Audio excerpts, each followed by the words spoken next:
Hey Resin Heads, this is Chris with Make 3D TV, where we help you find success with your resin 3D prints. Today I'm talking with my friend Garrett Bertrand. Many of you know him as 3DPrintFarm here on YouTube. I consider this guy to be the go-to guy if you want to learn anything about resin 3D printing. In this interview, we talk about how he got started with 3D printing.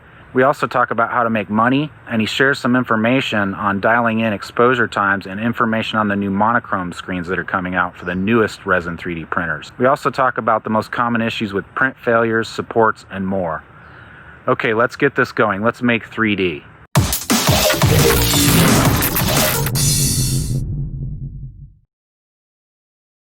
Well, thanks for coming on. I appreciate you joining me. And yeah, man. Been watching you for a while. One of the first things I wanted to ask you was your property that you live on. I noticed you've got some animals, chickens and stuff that I kind of got a kick out of when I was watching. There was one video where a chicken went like made some noise and you like cut that in and kind of it was actually, there's a couple of moments like that are really funny that I've seen you do. Yeah, there's always we've got so many roosters and stuff. I mean, even in the video that I'm editing right now, you could hear one because this one's just outside the window. It crows at the most inopportune time, and it's just like I'll just leave it in there, So you actually live on a farm? Yeah, we actually do. So it's about it's a small farm. It's like a micro farm. It's about 3.5, 4 acres. So it's not huge, but we've got. Let's see, 2 miniature donkeys, probably around 40 plus chickens, about 12 ducks, rabbits, peacocks, honeybees. So wow. Yeah, you name it. It's my wife's hobby. She likes the chickens. She takes care of all the poultry and the duck, and that kind of thing. And I take care of the bees and the donkeys and keep them fed and that kind of thing. So that bee thing seems like it'd be a lot of fun. I happened to walk through a field between 2 bee boxes. I don't know where the other one was, but I ended up in the middle of a swarm, and I'd never been in a swarm before. Yeah. I ended up getting stung, and I'd never been stung before, and I wasn't even sure if I was allergic or not. So I started freaking out. Luckily I wasn't allergic, but I got stung. Oh, that's good. On the side of the head, like pretty close to the temple, which you always hear those stories about. It's like, oh shoot, it's fatal. Yeah. This episode brought to you by Mach5.com. Check out our blackout covers, screen gaskets, vinyl skins, and other gear for your resin 3D printer. Look for special discount codes in the description. That's Mach5.com. Also on Amazon. So when you started your YouTube channel, did you have anything, any purpose in mind for it, or were you just wanting to share information, or did you have a business idea behind it, or? At first it was just wanting to share information, so it was like one of those, right.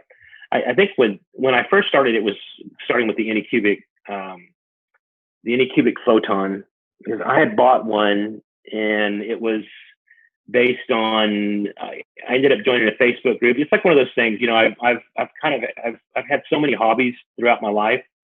And usually when I find a hobby that I like, I typically, to my wife's chagrin, I really pour myself into it. So, I mean, it's like prior to the internet days, I would buy every magazine, I would try to find every little tidbit of information I could on a particular subject and study up on it. And whether that's, I've got RC aircraft, I went and got my pilot's license for drones, and, I was really into that. And then I got into resin printing, and I just really enjoyed it. It was like one of those things. It's kind of, well, actually, let me take a step back. As far as getting interested in 3D printers, I bought a PrinterBot Simple. And this was probably 6 to 7 years ago. And it was the one that was made with a laser cut wood. Oh yeah. So it was a wooden printer. And I still have that, but it's been upgraded. They came out with an upgrade kit for the Simple Metal, I think it was called. So you had to take all the wooden pieces off, add the metal to it, and still got that. Ended up getting a Flash Forge Creator, and it was one of those deals on eBay where they were returns because something was wrong with them. So it was like, okay, like roll the dice and they'll send you one, and got it here, and it was a clogged head, I think it was, and I ended up fixing it. And the thing weighs like 75 pounds. This is a giant 3D printer. That's in the garage. And then I kind of went to the CR10s, went through the Ender 2, Ender 3. Then I ended up buying a Prusa Mark III. I've got it sitting over there, and I enjoyed it because it took probably 6-7 hours to build. And if anyone, especially on the FDM side, wants to learn about how something works, that's really a good it's a good one to start with, even though they're kind of expensive. But it really teaches you how to build something. It's almost like Tinker Toys for adults, but because you have to make sure the frame's straight and make sure all the wiring is done correctly and everything's plugged in, and you have to put the board in. So, and Prusa's instructions are top notch. Whether that's watching either a video or if you have the manual in front of you and you're going through step by step, and that's real cool. And so I kind of got into the resin printers about a year ago, and I think that's when I put my first video out. Was I joined this forum, and people were talking about leveling the build plate, and you're talking about the Flint Reed method and all this kind of stuff. And so I studied up on that. And I thought there's I think this is information I want to share with people. So, and that's initially I just put it out there. Hey, I had trouble with Z wobble, so I think I had changed out one of the stepper motors, and I put a short video on that. And I didn't really expect it. I didn't put the channel together with any kind of business in mind. I thought, I just want to do it initially just to share knowledge, just to get it out there. But I don't know. When you start seeing the comments fly in, and you're making it's just like anything. You're on Facebook and you're getting likes, and people are sending you thumbs ups, and it's kind of an ego booster. It kind of boosts your, it boosts you up a little bit. I thought, this is kind of cool, and maybe I'll just continue to do this. And after that, I just kind of decided, well, let's do a getting started kind of a thing.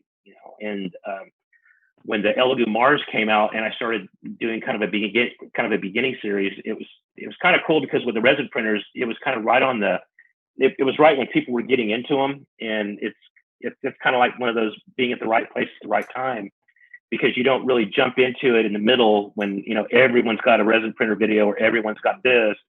It's kind of you're kind of like you're pioneering that niche.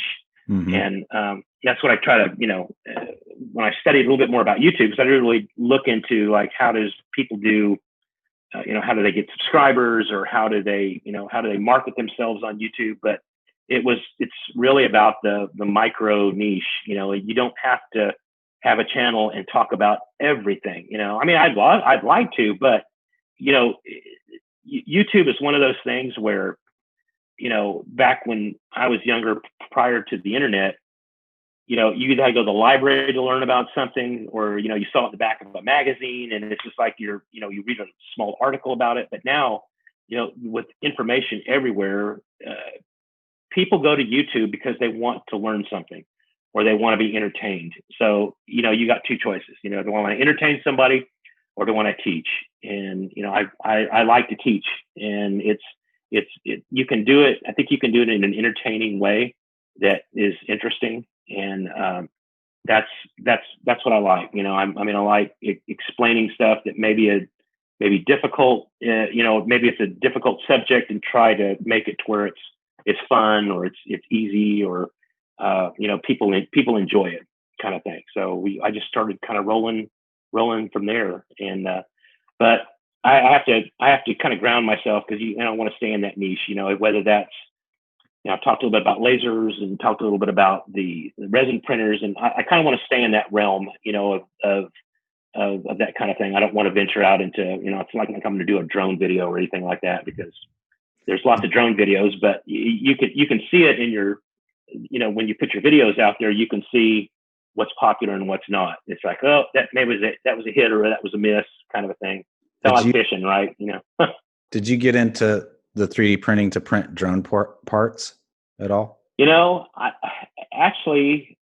I did, because one of the first things I printed on the printer bot was it was a small camera case for one of my drones, and I actually designed it, put it out on it was a Reddit forum, and I actually had a guy contact me wanting to buy one, so I was like, I sold one for like $10, and I was like, woohoo, this is awesome. So how do you come up with ideas for your videos? A lot of it has to do with like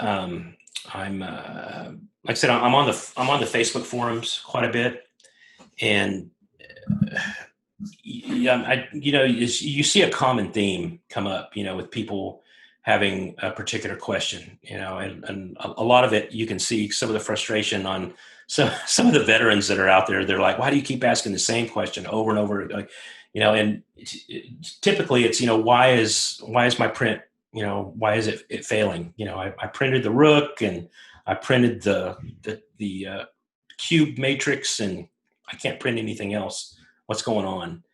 And that's what I'm going to be covering on this next video that I'm putting out, is actually how to set how to find the sweet spot for your resin using a validation matrix. Just a simple print that you use, less than a couple mils of resin, and how to find your sweet spot. And because there, a lot of it, there's so many resins out there, and even though manufacturers give you the specs on it, there's a lot of factors involved. Whether you may be in an 80-degree room and I'm in one that's 72 degrees, and the resin may be older, my Mars may be older, maybe have an older LCD, maybe a newer LCD. So there's quite a bit of factors in play there. So is that the resin exposure finder?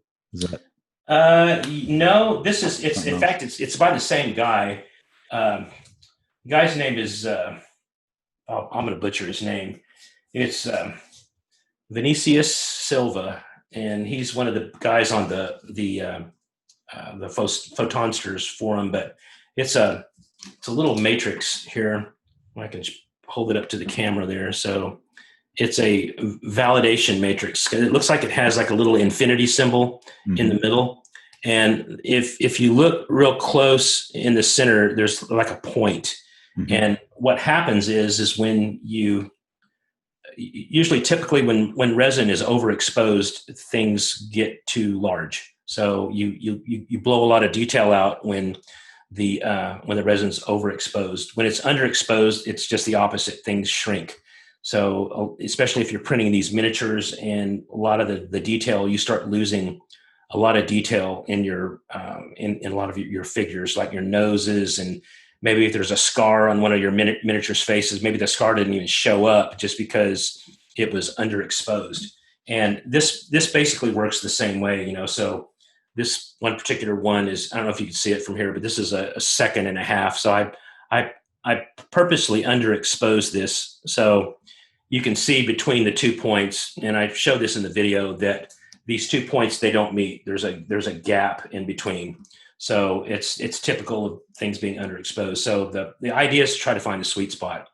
And if I'm troubleshooting a resin I know nothing about, I use the Frozen Sonic Mini here. I'll take the real super low, like a 1.5 second exposure, which there's no way that it's any resin's not gonna work with that. So I purposely underexpose it, and then I'll shoot up to like 5 seconds to purposely overexpose it.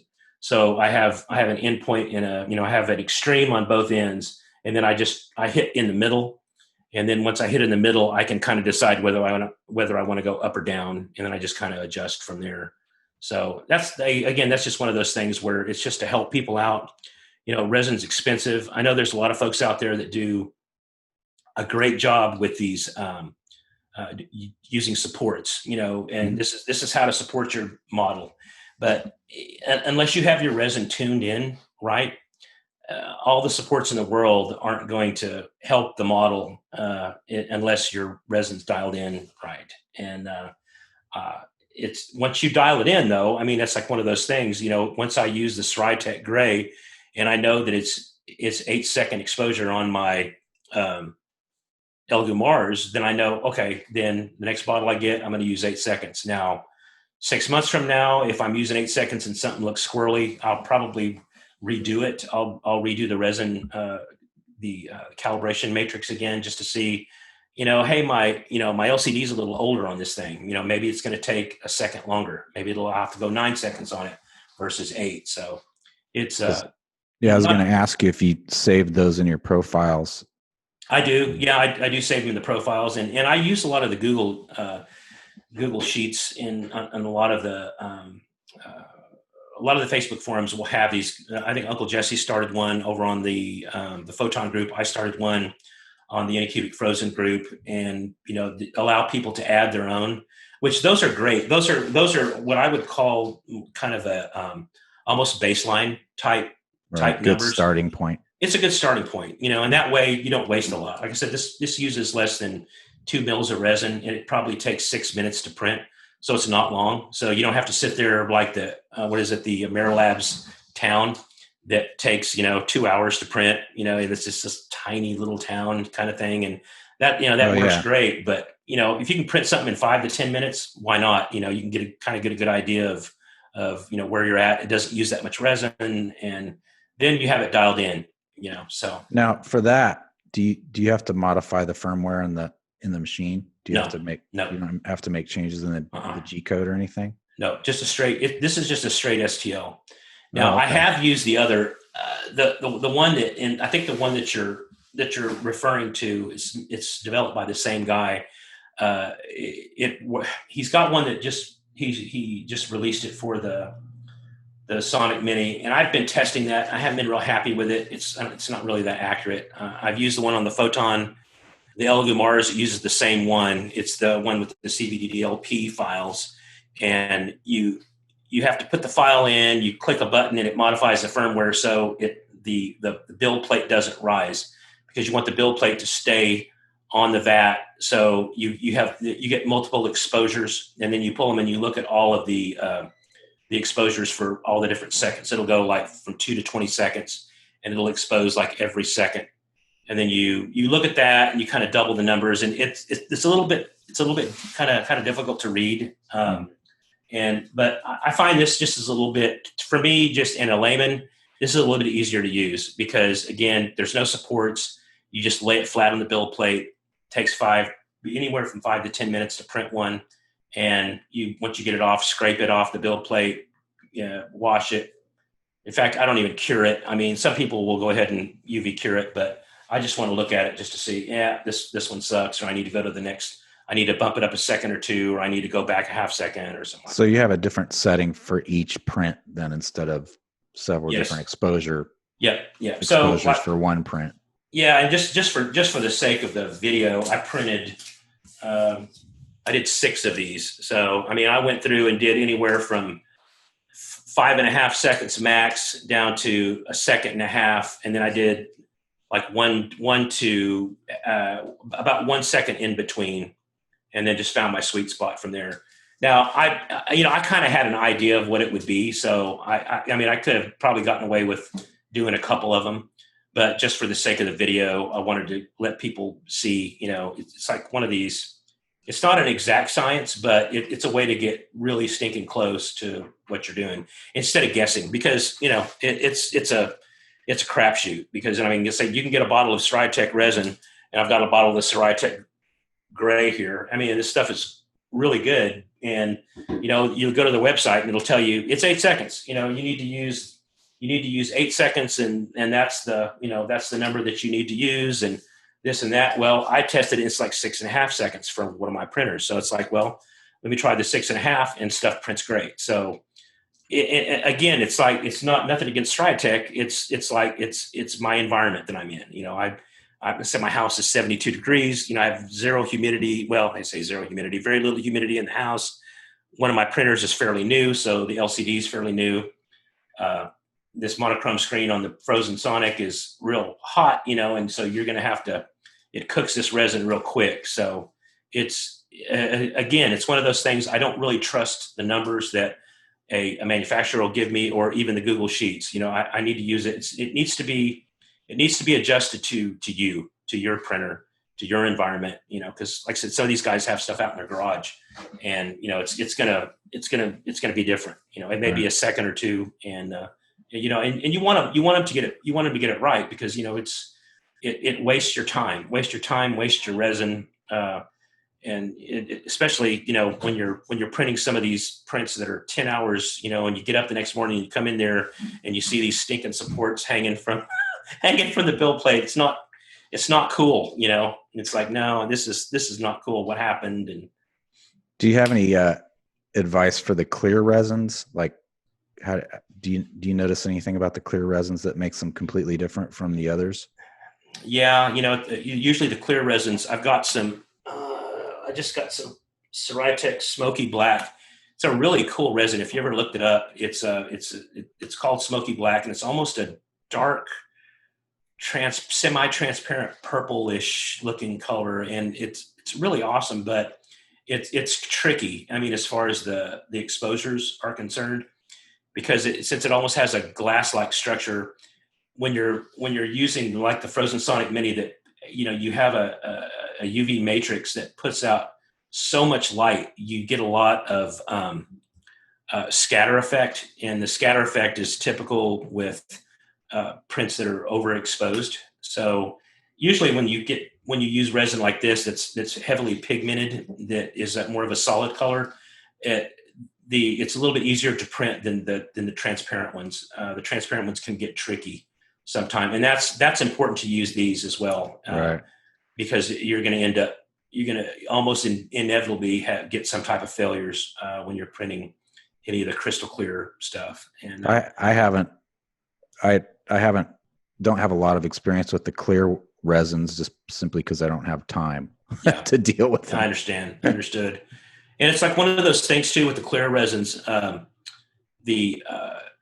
lot of people get frustrated with it because they think that when you print with a clear resin, you're going to get this cool crystalline, crystal glass looking thing. And it's like, no, it inevitably is going to fog up, and that's just because of it's inherent with these printers. I mean, I've got a little USB microscope, and if you don't have one of those are so stinking cool just to have. But if you put one of these, a miniature under a USB microscope, or one of these, all you're going to see is like these tiny squares, and they're little pixels. And, this is 50 microns. And what happens is that clear resin, when you pull it when it comes out of the vat and it's done, that resin that's in there is just coating, all that liquid resin is coating everything. So it's hiding all of the imperfections that are in those tiny squares. But then when you rinse it, it goes cloudy on you. It's because you're seeing all of the, tiny squares. And that's why I'll recommend to people is, use some clear coat or something to, hit it with. And it's not going to get it perfect, but it's going to get it, at least, where it's at least nice to look at. Yeah. And then you got to be careful with the exposure on that too, because a lot of those, if they're overexposed, they turn yellow, right? Yes, that's correct. That's what causes the yellowing. That's correct. Ceratec, in fact, they sent me some Ceratec Simple, and this is super great resin if you haven't tried it. But they recommend 15% alcohol. You can rinse these things off, or rinse these things in. But they actually sent me a note saying, we tried this in just plain water and it works great. And it's like one of those things where it was during the controversy over the water washable resins, over the controversy around that, because people, you'll see a picture of them washing it off in the sink and people freaking out. Oh, it's going to the environment. So they kind of backed off and said, well, you can wash it in 15% alcohol, but from talking to their technicians, you can wash it in water, which is kind of cool. But I mentioned to them, hey, I've got this Anycubic, a wash and cure machine here. And they freaked out and said, no, you don't need to use that machine to cure it with, because our tester says that it turns things yellow. So a lot of these wash and cure machines have a different frequency of UV lights. Mm-hmm. I think a lot of them recommend like 405 nanometers or something like that on their UV light. and this one burns a little hotter, and their resin doesn't like it. Now, I've used it before, but I use it just very little. I mean, it's just and it, I don't tend to get any yellow, but if you definitely don't want to put your clear resin out in the sun. That will yellow it big time. You want to put it under like a nail lamp or something that has a lower UV light than that, and that tends to work. Some of the spectrum in sunlight, I read, is actually harmful to the resin. It is. It'll break it down. I mean, in fact, you want to spray it. I'll usually spray it with like some type of clear coat that has either some UV properties to it. Mm-hmm. You definitely don't want to put them on a windowsill or anything like that. It's mostly just indoor stuff. They practically turn to glass with you. Yeah, they really do. Drop one, they shatter. Oh yeah. A little bit about your YouTube channel. What's the process you go through for editing? What software do you use? So that's a good question. In my job has afforded me the use of a lot of the Adobe products. Mm-hmm. So Adobe Photoshop and Premiere. So I've been using those for years. So it made sense to me to go ahead and buy a subscription to Adobe. I think I paid, about $30 a month or something like that for the Adobe suite. And that gets me everything. So I'll use Adobe Premiere for my video editing, and then I'll use Photoshop for the thumbnails. Do you use the Audition for any of the sound at all? Yeah, I use some of the built-in. Premiere's got some built-in tools that I use for sound, and they're okay. I have used Adobe Audition a couple times just to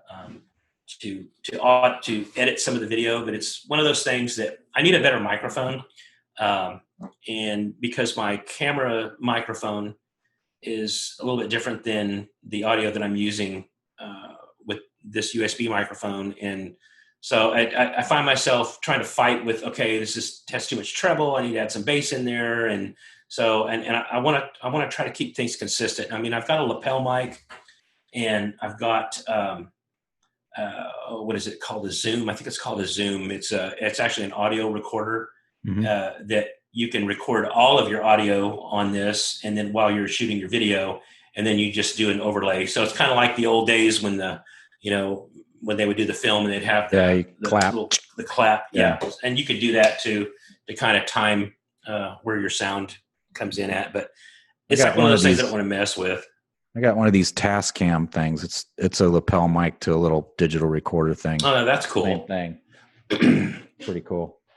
And then what about for music? A lot of the music effects.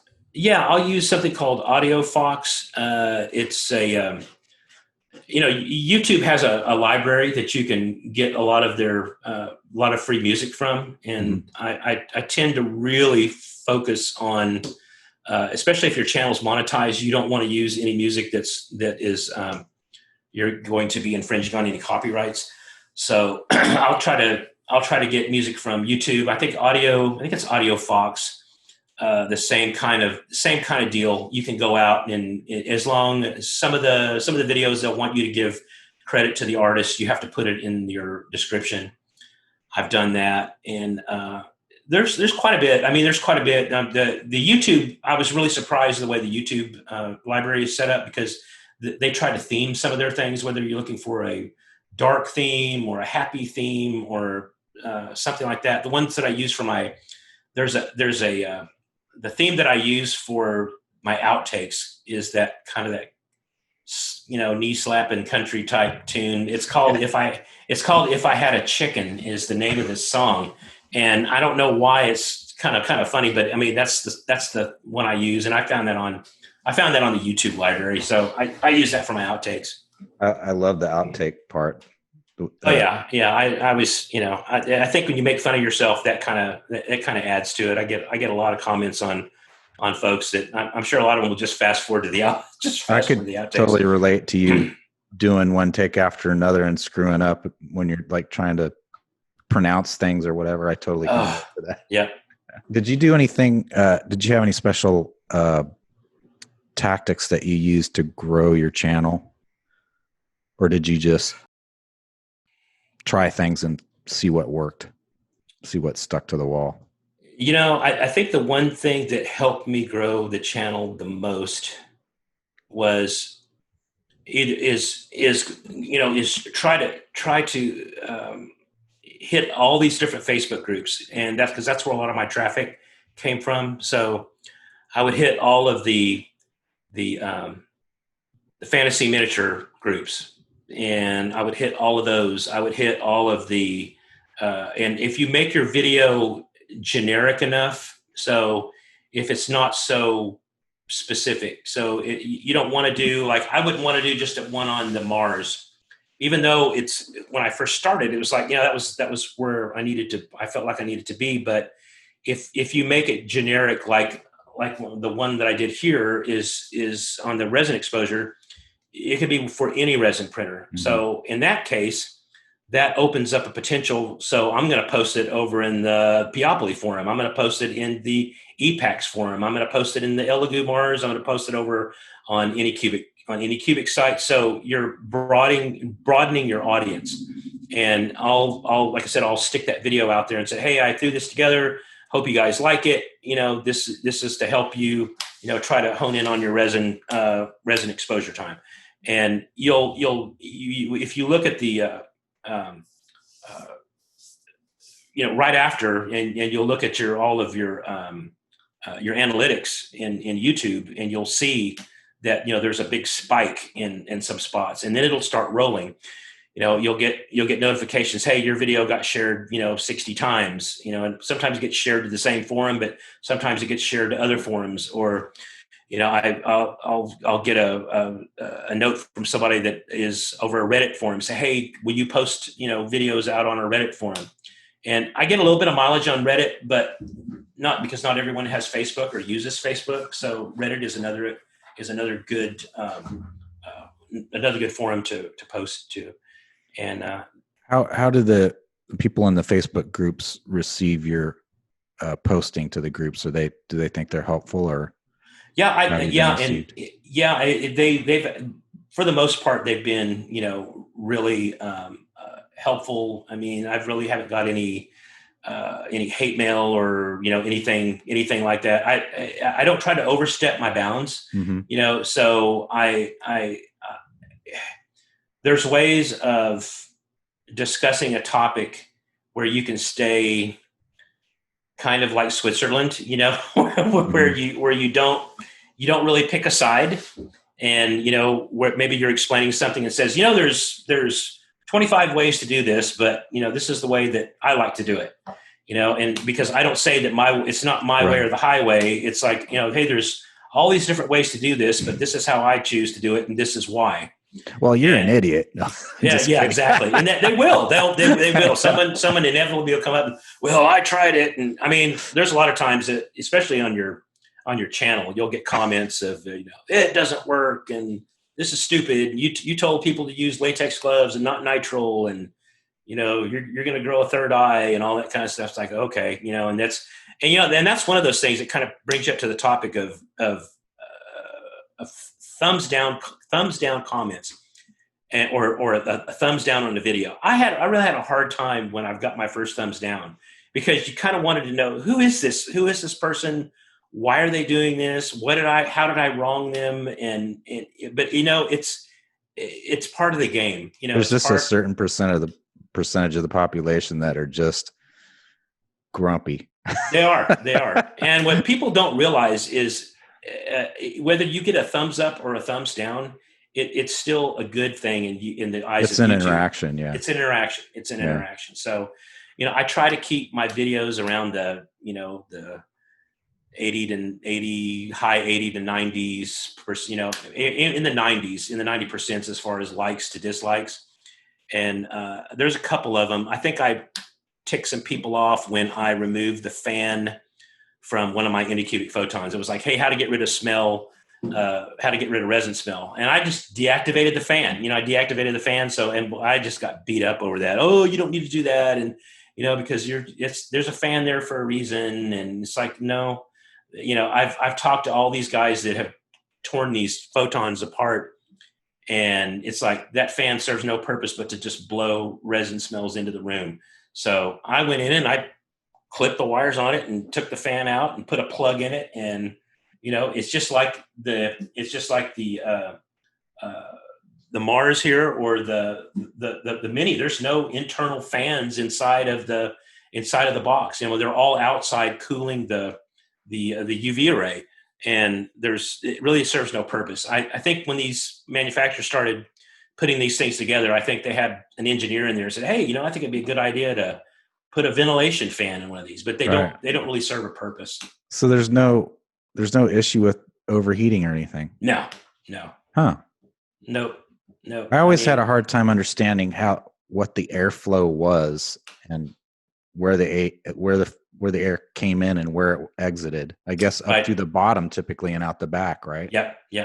It's up to the bottom and out the back. It's just it's basically to keep the UV array, keep it cool. I mean, it's still going to get heat because, resin, resin gets stinking hot, and that filter in the Mars Pro, how does the airflow work on that thing? How does the air get in and then through the filter? I don't know if it's through the base. I've got what is that? I've got a Sheety Tech Shadow 5.5. I think it's got a similar setup where it has a little filter that's in there and it has a carbon something or other. And I don't know if it pulls it in through the base because the lid is on. Yeah. So I don't know. It otherwise you get a negative airflow. So I'm thinking it's pulling it in from I think it pulls somewhere. it up from where the drive screw is. I think it comes up through the drive screw and then goes out. You're probably right. I just looking at it, you can't tell exactly how that works. Yeah. But, have you looked at ways to make money with 3D printing, and have you discovered anything aside from monetizing your YouTube channel, or have you tried selling anything on Etsy or any of that type of thing? Well, that's one of those things I wanted to. I'd actually wanted to pursue that, and one of the things that I wanted to pursue, and in fact anyone can, it's just to find the right folks to do it, is the miniature in all these fantasy miniatures that people are painting now and doing. A lot of people are spending time at home. There's a lot of more people than I thought were doing these gaming miniatures. Mm-hmm. I helped a guy. In fact, he's one of my sponsors that I helped him with his. It's not Patreon, but it's a Patreon-esque kind of thing. He started his own group, and he's out of Brazil. And he contacted me and said, "Hey, can you help me, launch my site? We'll give some discount codes." The guy was smart because he got with Black Magic Crafts, and that guy's got probably in the hundreds of thousands of subscribers on YouTube. And he also got with one other gentleman that does, I think it's called Squidmar something or other, and it's another YouTube channel that they have over 100,000 subscribers. So he got with them and said, "Hey, I'll give you these discount codes. I'll knock $5 off. I'll give you 100 of them." He gave me 50 to give away, and they were gone. The day I launched my video, the discount codes were gone. They were just used up. So what platform was he on? It's his own. It's lootstudios.com is his website, but he's not on Patreon. It's his own platform. So he didn't like the way Patreon was run, so he started his own platform. But you would be surprised on the number. I've had at least 5 contacts in the last month or so after doing one of my videos where I focused on the miniatures, of all of these Patreon type sites saying, "Hey, will you showcase my model? Will you mention my model? Will you do this? And here, we'll give you access to all of our STLs. We'll do this and we'll do that." And, a lot of these Patreon sites, they have different levels. The first one's like, "Hey, I'll give me $1 just to help me survive, buy me a coffee," that kind of thing. A couple others will be like, for this level, the $5 level will give you 2 miniatures. The $10 level will give you run the gamut of the site. But for $40, we will give you the rights to print anything that we have on our site and physically print them and sell them. So basically you're buying a license. Oh, right. For, $30 a month. And so I've noticed this. You can go out to Etsy now and look up miniatures. In fact, if you want to look up, let's see, what's a good one? I think cast and play. The cast and play is a biggie. And if you type like cast and play in Etsy, you're going to see like 3 guys, and they sell cast and play models. And if you look in the description, they'll say, we are licensed to sell cast and play models. Oh, wow. I thought I saw Zane Rogers one on there. Yes. Yeah. I think there's a Zane Rogers one on there as well. Thing? And yes, he is. And okay. What's really interesting about this is you see some of these guys that are printing these 32 millimeter. So I don't know if I have a 32 millimeter one handy here, but they're stinking tiny. Okay. These 32 millimeter characters, these people are printing these on, and on, they're one of these machines you've got here. And, you could probably print a dozen of them on one of these build plates, and they're selling them for $12 to $15 a pop. And I'm thinking, okay, there's nothing in resin to this. Now you do have some wear and tear on your printer, but there is literally nothing in resin. And it's one of these things where you have zero inventory. You don't have to keep anything in stock unless you want to print one, just to show this is what it's like. And you have a disclaimer in there saying, hey, if you want to, if you order this, you're going to have to give me X amount of lead time to be able to create it for you. And then, I'll ship it to you. And what I've noticed here recently is if you go out to a lot of these Etsy pages, you'll see little disclaimers in there saying, due to increased demand, you need to give me at least 2 to 3 weeks to send this stuff out. So that sends a little red light, it sends a little light off in my head thinking, okay, this dude is like making bank because he's getting so many orders in, because not everyone has resin printers. And you have a lot of people that are into the FDM printers, and there's lots of people that use those, but resin is a special breed of folks. Not everyone wants to get into the toxicity, and I see a lot of that. Oh yeah. The FDM guys don't want to do the resin. They don't even want to mess with it. Nope. And you cannot get the resolution as you get with the resin that you do with the FDM. So, and the people are getting into these Kickstarters that make the tiles, they make these little interlocking tiles that you would use for Dungeons and Dragons type games. And these people are getting all these backers. And I'm thinking, I'm missing an opportunity here. And if I can get with one of these sponsors to say, hey, I'll mention your Patreon site in one of my videos in exchange for a top tier level membership on your site. You give me exclusive rights to sell your stuff. And then I'll, every once in a while, I'll give you a shout out, and that's one of those things where it's not really a sponsorship, but you're just basically giving them a shout out, just saying, hey, this cool model here was printed this cool model is by Printed Obsession.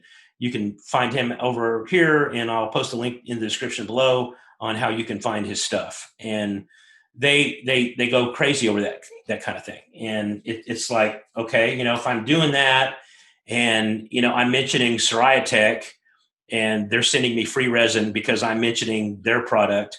Yeah, so, I was going to ask you about the you have vendors reaching out to you too. Yeah. I have vendors reaching out to me. I've got so many. I've got a stack of stuff over here. I've got 1, 2, 3, 4. I've got the laser. I've got 3 FDM printers. I've got an Ender 5 Pro. I've got this new Lot Max Shark that is it's a Kickstarter campaign. I've got an Anycubic printer. It's an FDM printer, and I've got another wash and cure station that I don't need. That I'll end up giving away this wash and cure station. I've got 2 of them that I don't need. So at what point did they start reaching out to you? Like how many subscribers did you have when they started? It's interesting you mentioned that, because I actually started reaching out. To them after I had, because I was a little cocky, so after I had about maybe 1,500 subscribers, I started reaching out to them, said, hey, I've got 1,500 subscribers and I'd be interested in looking at some of your stuff. well, a lot of them just kind of ignored you, kind of a Mm-hmm. thing. It's like, yeah, right, what 1,500 subscribers, but there was a couple of the smaller companies that said, yeah, we'll do something for you. We'll send something to you. And so it kind of started from there. And I kind of built this relationship with, in fact, when you work with a vendor, because I work with some folks over on GearBest, I work with some of them over on Banggood, and those guys have affiliate links too. So you can make money through them by selling, not as much as you would through Amazon, but you can make money through them as well. So you develop this relationship with them, and once you do that, they'll send you stuff. And if your video is popular, then they start reaching out to you, and they'll say, hey, we got this new whatever, and we want you to try it. What really helped me is I actually reached out to Frozen, because I wanted this Frozen transform, by George. I wanted this Frozen transform that Uncle Jesse had. And it was around the first of the year. I asked them, I said, would you guys send me a Frozen transform? I think I had around 5,000 subscribers. And they said, we'd love to send you one, but the first round of development printers are gone. And, we can't send you one, but we'd love to send you one. So I'm like, okay, so, wait a month and contact us again. So I waited a month, contacted me, and no, we still don't have any available, but we do have this thing called the Frozen Sonic Mini. It hasn't been released yet. Would you be interested? And I'm like, yeah, I'm interested. Well, when I get this thing in and I do searches on the internet, there's nothing out there. And I'm like, holy crap, I have got the very first Frozen Sonic Mini before anybody else, before Uncle Jesse, before 3D Printing Nerd, before anybody. So, I was like, okay, I'm ecstatic. So I put this video together. And you had somewhere to put it.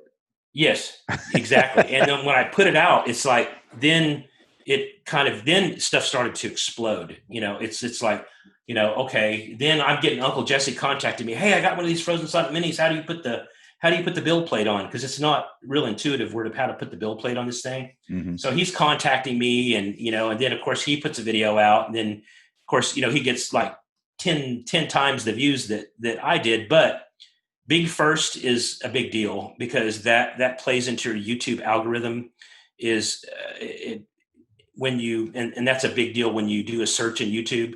If you're one of the first people to show up in that first page, that's a big deal. And YouTube's kind of like the Wild West, and it's fun to try different things.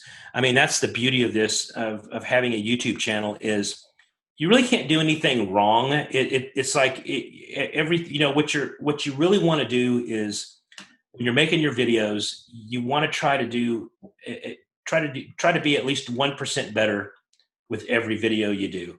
And whether that's with your audio or with your video or with your thumbnails, try to be 1% better. And you'll see, you'll look at your old stuff and you'll say, holy smokes, was that me doing that? Yeah. And whether that's production value, whether it's, adding a different camera or getting better lighting, or, I'm learning as I go. If you look at some of the 3D Printing Nerd, some of Joel Telling stuff, or even some of Uncle Jesse's stuff, and you're thinking some of his old stuff is just, it's like, oh my gosh, he shot this in his basement, or he shot it in a bedroom. But now look at the quality that he's got now, right. and he's consistent. People like consistency, that they like to see that it's almost like they're watching their favorite TV show and they know what to expect. And right. It's like they like to be surprised, but it's like if Uncle Jesse was like all of a sudden in a grocery store and he was shooting a video, people were they kind of got taken aback. Says, why isn't he in back of his display of now stuff? That would be a thumbnail. Oh yeah, no kidding, Uncle right? Jesse in the grocery store. Uncle Jesse in the grocery store. So how would you say your confidence is now compared to when you first started? Did you say to yourself, what the hell am I doing? Yeah, I did. Yeah. This is crazy. This is crazy. And because I it's like, now how people feel in front of cameras. There's no audience. So you're basically talking to yourself. What are a couple of your videos that you've done that your viewers really responded to? The ones that responded to the most was probably the photon validator video.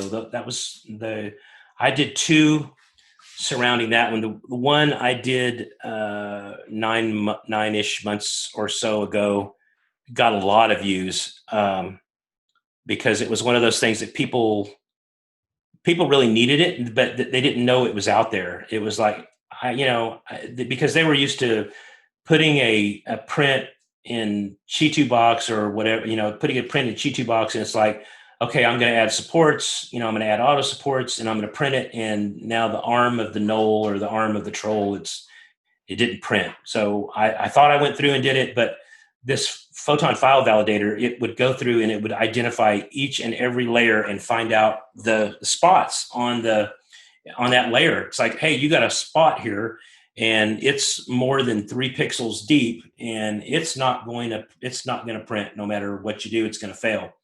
And it would allow you to go into Chi2 box, find layer 117 or whatever it is, and add your own support.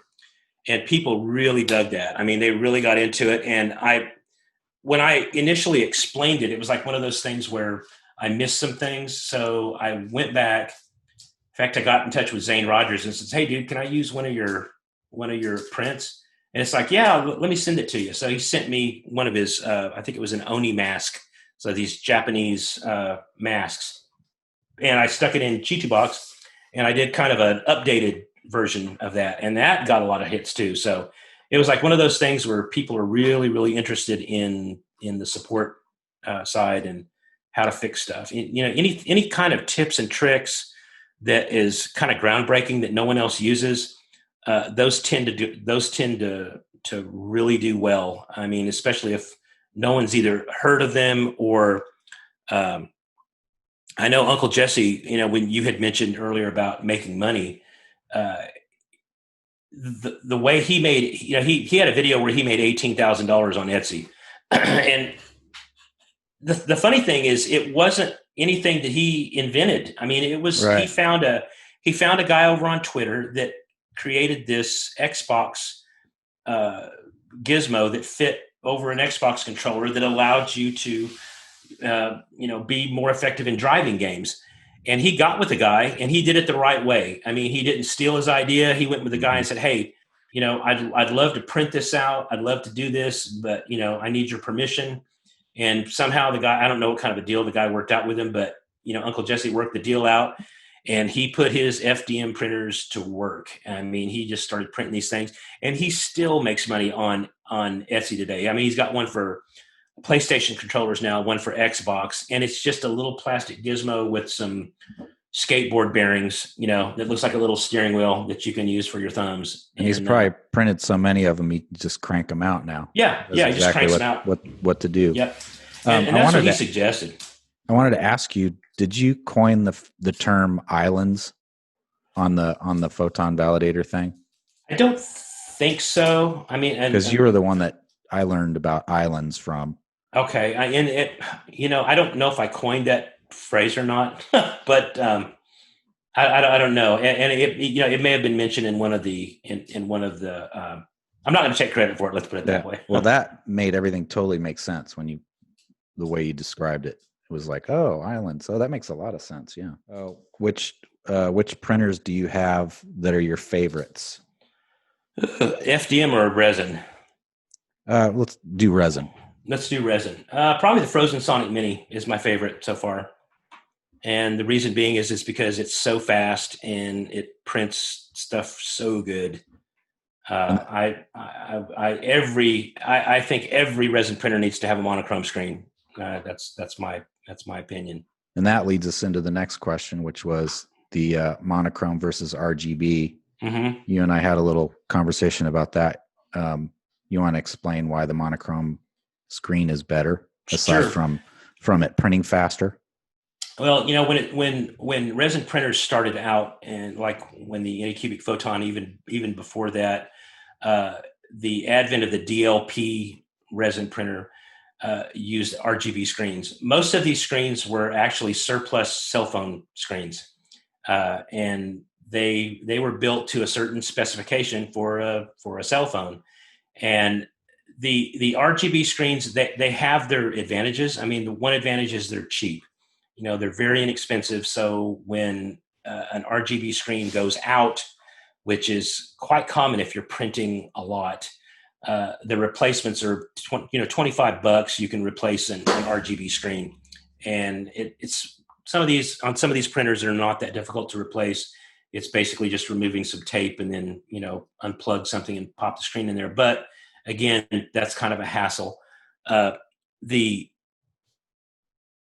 RGB, of course, the red, green, blue. The UV light is not going to pass through. Hence the red covers that you see on all these resin printers. The red light is going to completely pass through. The green light's going to completely pass through. So all you have left basically is the blue light that is actually going to cure any of that resin. So you've got a lot of wasted energy and heat. So these RGB screens, they have to work overtime. So like on this, so the screens absorb the red and the green. Yes, that's that's what you're correct. saying, and that produces heat. That produces heat. Okay. And it over time, with the resin being so close to that screen, because you've got your build plate here, and it's flat against that screen. It's building up all this heat, and these screens, they aren't meant to take that type of abuse. And so what a lot of people start seeing is they'll start printing stuff, and they'll start noticing these holes in their prints. And they're like, well, why did I get this hole in my print? Everything looks fine. And then they'll do a resin test, and they'll see they'll turn the UV light on, and you'll see little black spots that will appear on the screen. Well, those are actually dead spots on the actual RGB screen. So that's it's one of those things where you're going to have to either replace it. And the guy that I talked to that actually developed these validation matrix testing, he's done all this crazy research on actually how to take cell phones, how to take these old screens that have these dead pixels and rejuvenate them, and just all these crazy things. It's like, wow.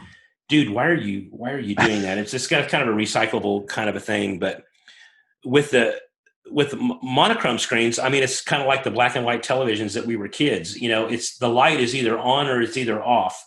So you're getting pure light with no filtration that's curing this stuff. So what would normally take, my Elegoo Mars over here, 8 seconds to expose resin and cure, I can do it in 3 to 4 seconds on the Frozen Sonic Mini. Now, a lot of people ask me though, well, why doesn't the Frozen Sonic Mini print it in half the time? Why is it only a third of the time? Because that's a big question. It's like, well, why does your monochrome printer only printing in a third of the time that this one does? I thought it's supposed to print twice as fast. Well, that's the amount of time that it cures a normal layer. You have lifting speed, and then you have the lowering speed. It's like your printer can't do this. It's not going that fast. It cures quickly, but you still have that lifting speed, and then you have it lowering. It's so you're only having that normal exposure speed. So the lifting and the rising and the lowering that takes the time. But it does give you, I feel it gives you a crisper print. They say the monochrome screens last probably 2 to 3 times as long as RGB because they don't put out as much heat. And again, a lot of these companies that I've contacted in their pipeline, I think there's a printer called an Elfin. I've been contacted by them. They're coming out with a new resin printer that's monochrome screen only. I know the Elegoo is coming out with the Saturn. If you were fortunate enough to get on one of the pre-sales on the 2 batches of Saturns they released, that's going to be a monochrome screen, which is going to be a big deal. Everyone's going to want one of those Saturns because it's twice as big as the Mars, and you're going to be able to print so many cool things on it, with that monochrome screen, and your objects are going to come out so much sharper. And that's another thing with the RGB on some of your models. at a microscopic level, if you look at an object that's printed on an RGB screen, you have it's almost a smooth characteristic, it's almost a smoothness around the pixels. It's rounded. It's rounded, Right. and it's from light bleed. It's because you have it's not. It's almost like you have a camera lens that's not focused. Yeah, 100%. around the edges. It's not a clean border, basically. Exactly. Right. And it's almost like it's why they have some of these printers have anti-aliasing, so they'll have that set up. But from a true monochrome printer, when you look under a microscope at like I looked at one that I printed in some like a green looking resin. I mean, it looks like little Lego blocks. When you blow that up, it's something in a 50 micron print.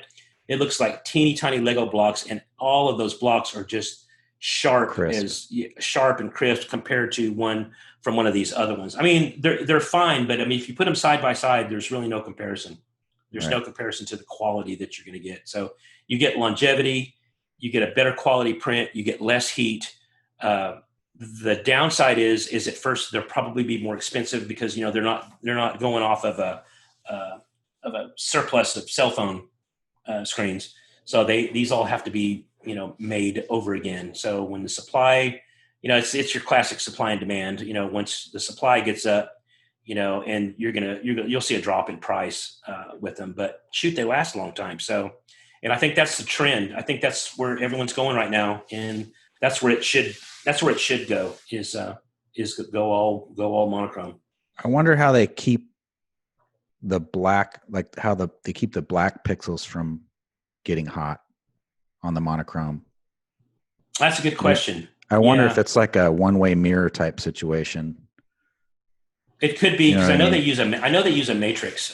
So I know the Frozen Sonic Mini uses they use a UV matrix. So like with the Anycubic Photon and the Elegoo Mars, they use like it's almost like a cone of steel. It's almost like a mirror. So you have your emitter, your UV emitter, and so it's this cone reflects the light up to your screen here, and you will get some light bleed around. But with the Frozen Sonic Mini, there's actually an array. It looks like bubbles. So they're actually little focusing lenses that will focus that UV light to try to get it tighter. And it's not perfect because I know some guys, the guy that I spoke with that developed this validation matrix, he's actually developed it's either a plate glass or something that fits over there that actually will focus the screen, focus that UV light a lot more tight, because they've noticed on some of the monochrome screens that some of the items that are on the perimeter of the screen tend to get a little washed out.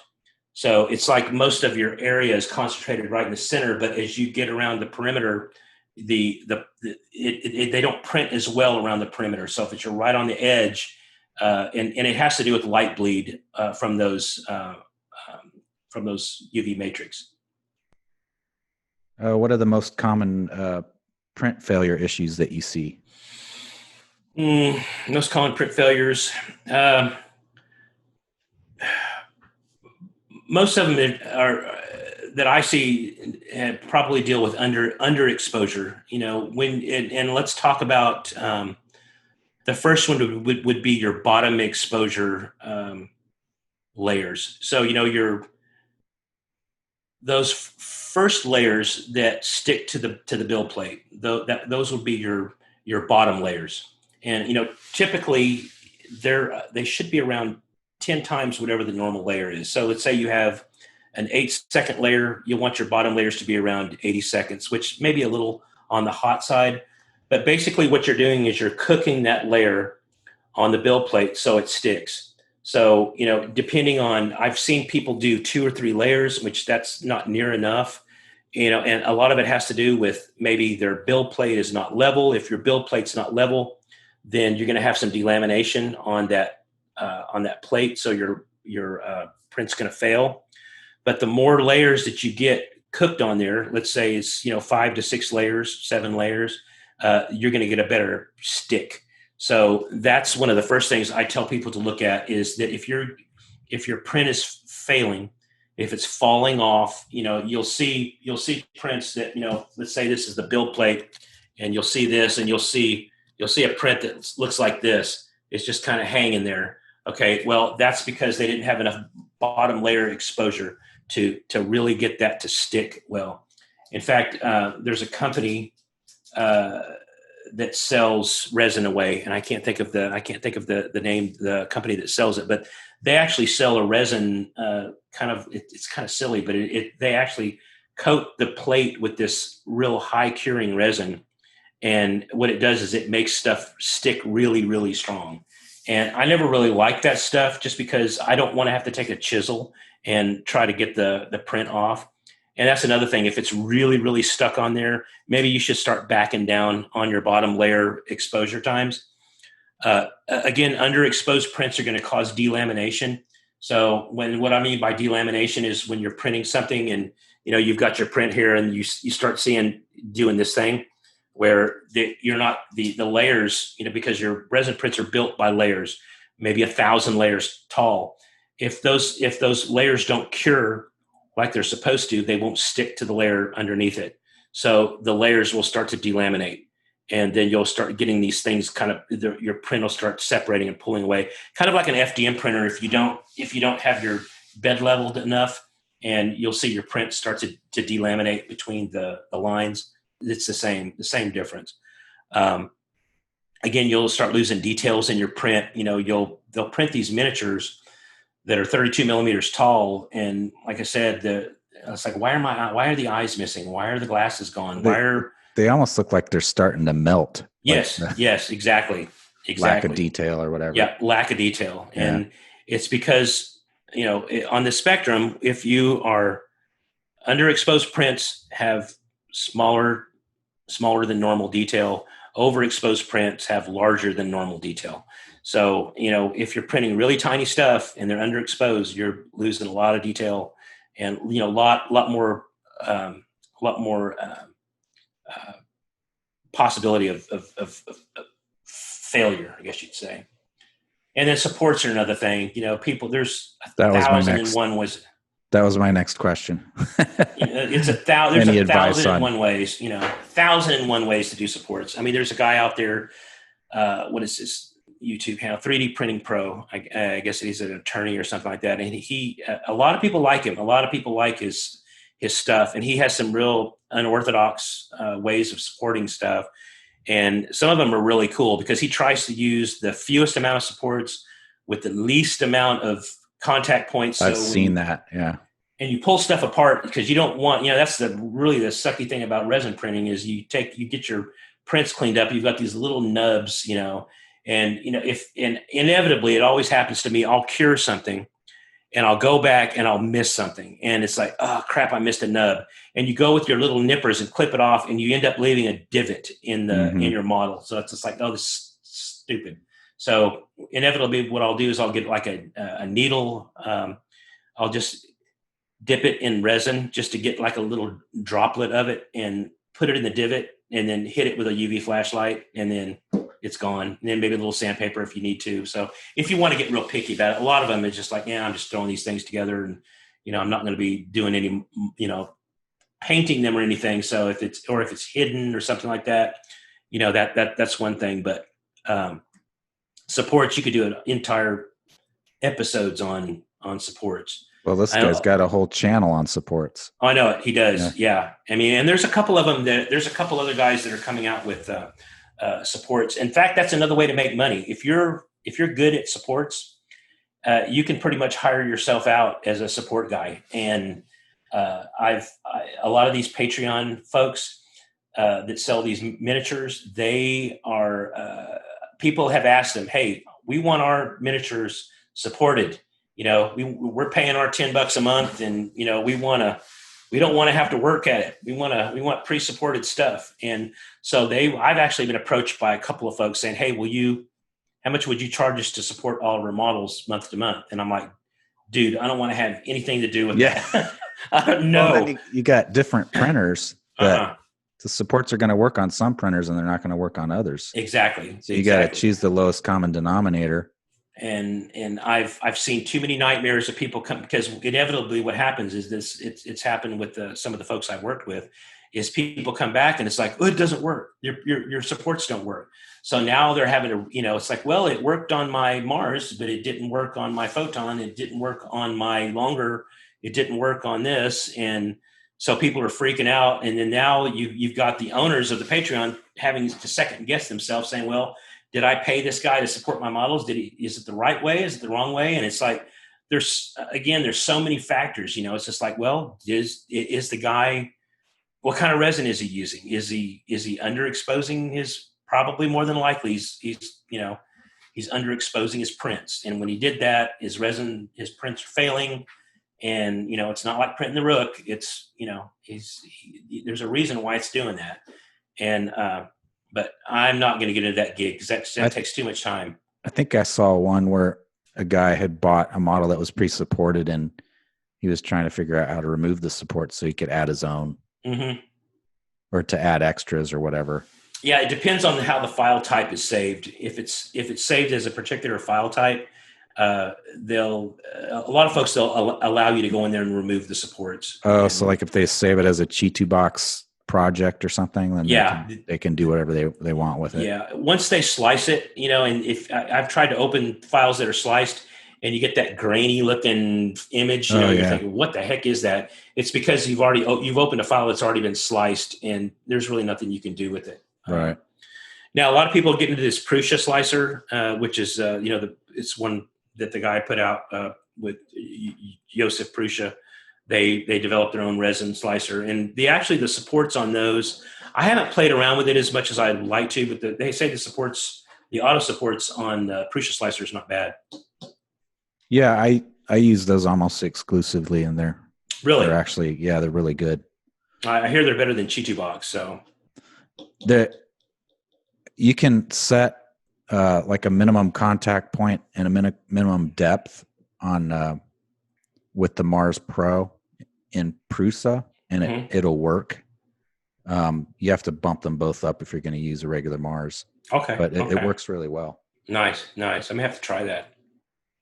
And then I got one last thing. Sure. The whole IPA versus mean green and acetone. Which is best? Oh, well, yeah, that's one of those pick your poisons questions. If COVID wasn't around, IPA and IPA was plentiful. I've noticed, Walmart was selling 90 some odd percent IPA, and now if you can find that it's 70% IPA, and which it's horrible because when you have any IPA that has water in it, because that's what it's going to be. If it's 70% IPA, it's going to be 30% water. Same way, if it's 99% IPA, it's going to be 1% water. And water tends to do nasty things to resin. I mean, it especially with spots, because what you're really wanting is a solvent. So you've printed your resin print, and it comes out of the resin, and it has a coating of uncured resin on it. You got to get rid of that stuff. We're just talking about cleaning. Right? Yes. We're just talking about cleaning. We're just talking about cleaning. You've got this print that's come out of your printer that has been, it's been cured by your printer, but it's coated in this layer of resin. So you're going to need some type of solvent to get rid of that. So when you're using alcohol that has any type of water in it, alcohol is going to only have a particular amount of solvency, I guess you'd say. So it's going to remove, remove most of the resin. But if you miss any of it, if you miss any of the resin and you go into the drink, go into water, and you start cleaning it, and then you dry it, then you see all these lovely little white spots that start appearing, like in the folds of clothing or the folds of a neckline or something. If you have a character, it's usually these real hard to get spots. Typically I'll tell people to use a toothbrush or, an old toothbrush. Don't use your wife's toothbrush or anything. Just use an old toothbrush. Just don't tell her. Just don't tell her. Yeah. Don't, go to the Dollar Tree, and pick up some toothbrushes and give it a good scrub. The higher content the alcohol, the better.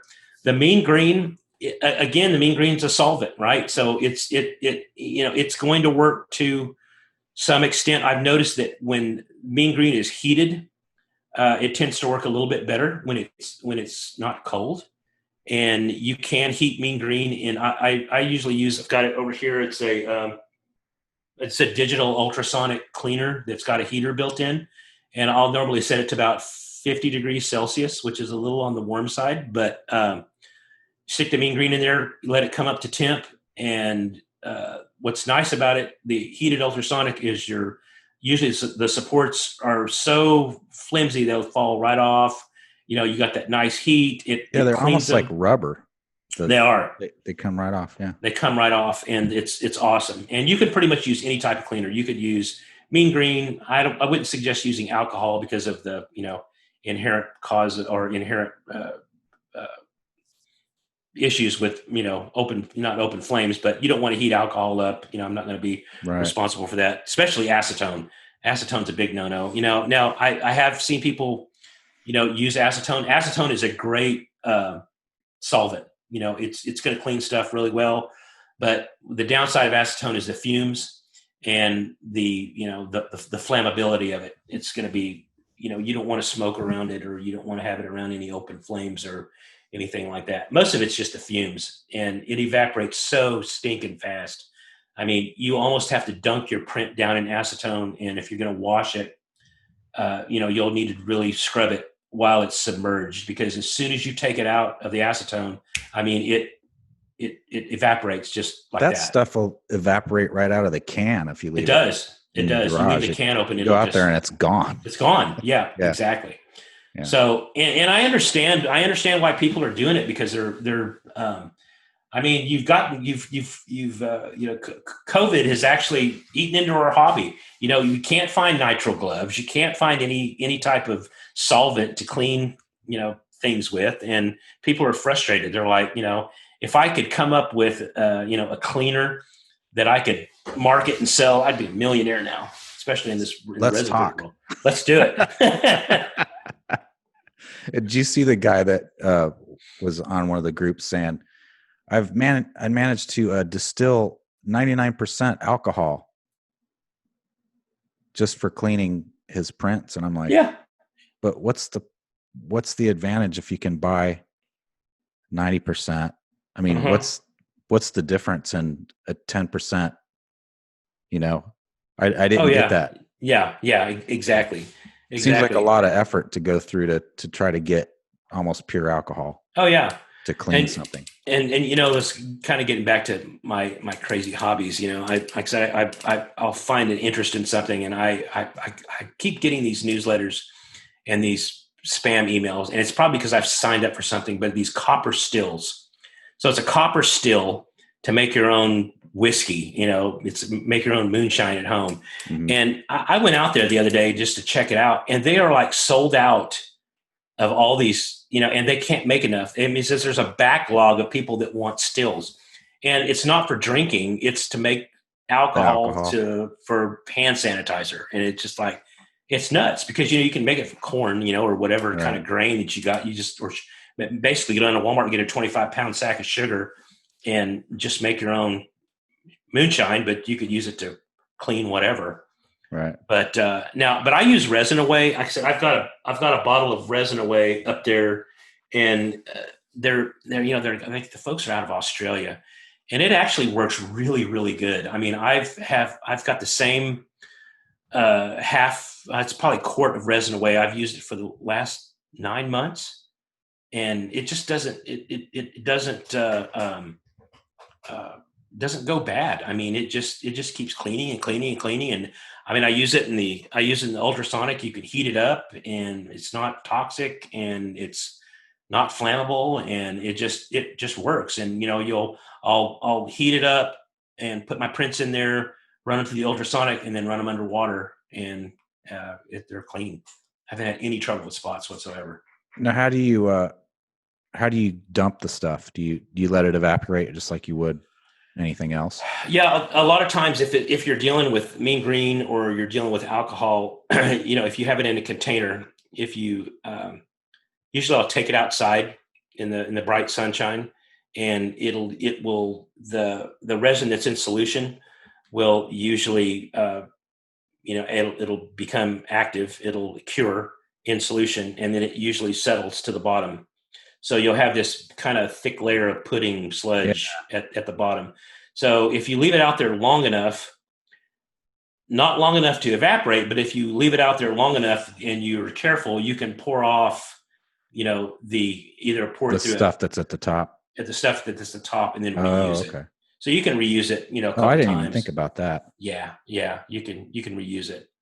Or now, do you know if that sludge that's at the bottom is that really, like I've said, it's safe to throw away? But it is safe to throw away. Okay. Yeah, it's safe. Once you set it out in the sun, I mean, it's technically it's mixed with it's cured resin, but it's mixed with whatever the additives are in the degreaser, in the degreaser. Whatever you're using, it doesn't hurt anything. Yeah, you can pitch it, throw it in the trash.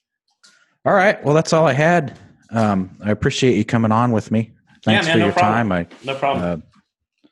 We went a little long, but a lot of great information. I appreciate you sharing all your expertise. Cool. I enjoyed it. All right. Thanks. All right, buddy. All right. Take care.